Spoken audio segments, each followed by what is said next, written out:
Hi everyone, I'm Anisha. To know more about my work, you may visit my website tarotbyanisha.com. For those of you who are seeking deeper clarity, be it in your love life or your career, for a personal consultation, you may write to me at tarotbyanisha@gmail.com. We have a Mercury retrograde which is starting from the May 20th and it carries on till about June 22nd. And I think this is one of the most asked questions in astrology for poor Mercury, that what exactly does a Mercury retrograde mean? Now, first of all, the name is really deceptive. The planet isn't reversing in its orbit. Simply put, Mercury retrograde describes an optical illusion during which the planet only appears to be moving backward from our viewpoint on Earth. And also, Mercury isn't the only planet to be experiencing this. In fact, all planets undergo retrograde movements.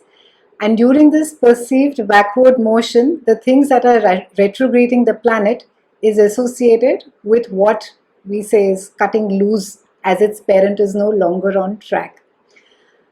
Now, what happens when Mercury is retrograde? We've seen a lot of memes where poor Mercury is being blamed for the flight which is not on schedule, or the laptop gets a glitch, or an email goes awry. Mercury is associated with communication, with information, with electronics, travel, and clear thinking. So when the planet goes retrograde, it's already a time for slowdown in all those areas. Things break, projects stall, we lose things, breakups happen, schedules are thrown off. So when Mercury goes awry during this retrograde period, it hits us where it hurts the most. I'm going to be sharing some benefits of Mercury retrograde. Yes, you heard me right, benefits. Now, while during this period, it does feel like, it's shaken up our world, it's really frustrating, and also the time where we could be bumping into our ex, and also a time we could be coming face to face with things that we have really been procrastinating, or things that we have been avoiding for the longest of the time. The harsh side effects of these transits are generally things which are meant to be happening for the greater good.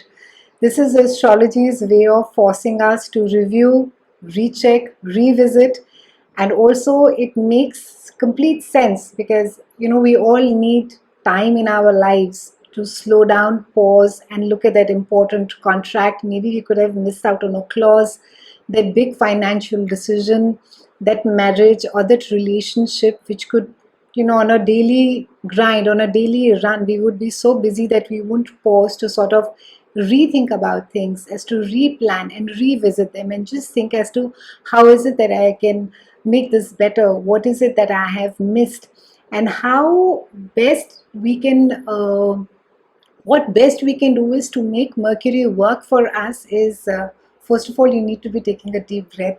It's not a time to be getting frustrated at all. And while it does seem inconvenience, it's the best time to be as adaptable and as flexible as possible. I'm going to be sharing a couple of do's and don'ts. First, the do's.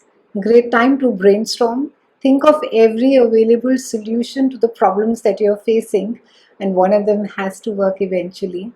Be flexible, adaptable, and patient, and you may have to step outside your comfort zone for this to come up with the right fix. Think in broad terms.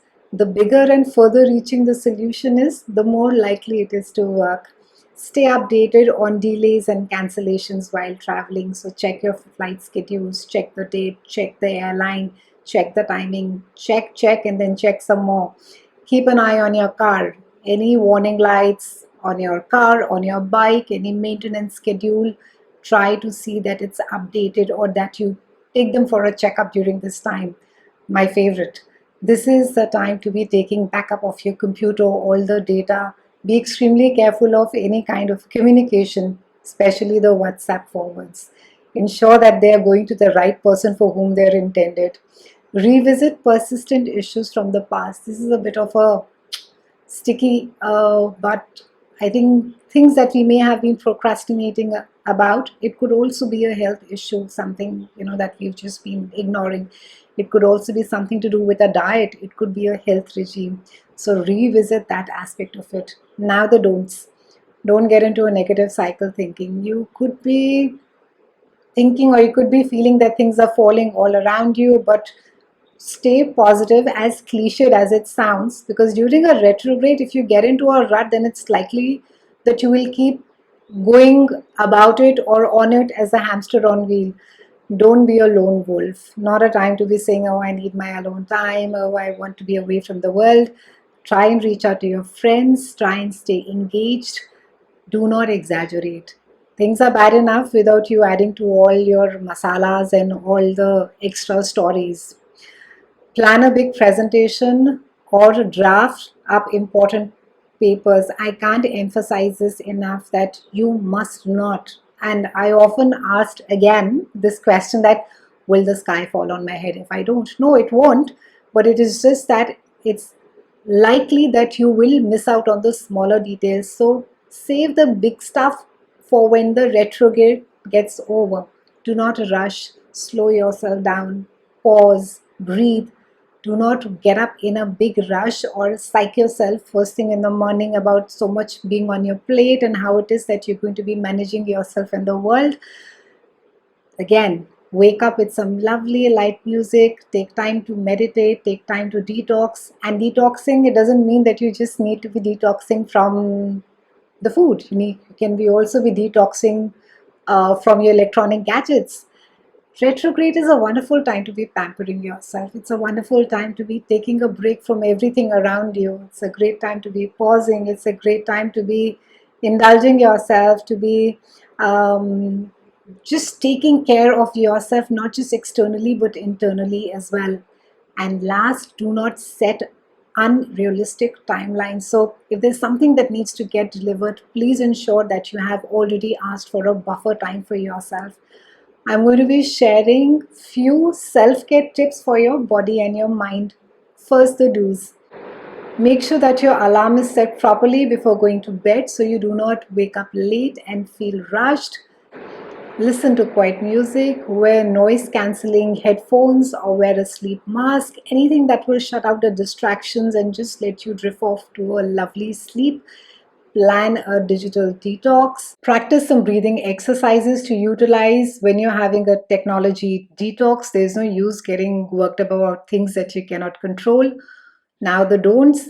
Do not plan an elaborate meal, especially using fancy kitchen gadgets. It's just not the time. The simpler, the better. So, if you are a professional baker, try and ensure that you are pre planned or you have a plan B. Also, do not watch TV before sleeping. I think this is irrespective of the retrograde. As soon as you wake up, not a good time to be watching television and watching news. As soon as you're about to sleep, not a good time to be watching TV and consuming all of that negativity, especially news, and then sleeping and letting all of that vibrate in your body. Also, retrogrades are not a good time to be drinking coffee. I know this is a bummer, but it will just agitate you more. It will just make you anxious and it will just rile you up for no reason. I do hope that you find these tips helpful. I would love to hear from you. I also want to share something with you, something which is very, very dear to my heart. I support and I follow a charity called Angels with Paws. It's for stray animals and it is based in Bangalore. It's run by a lovely person, Archana. She's also an artist and she takes care solely of this charity, Angels of Paws. This is not sponsored, by the way.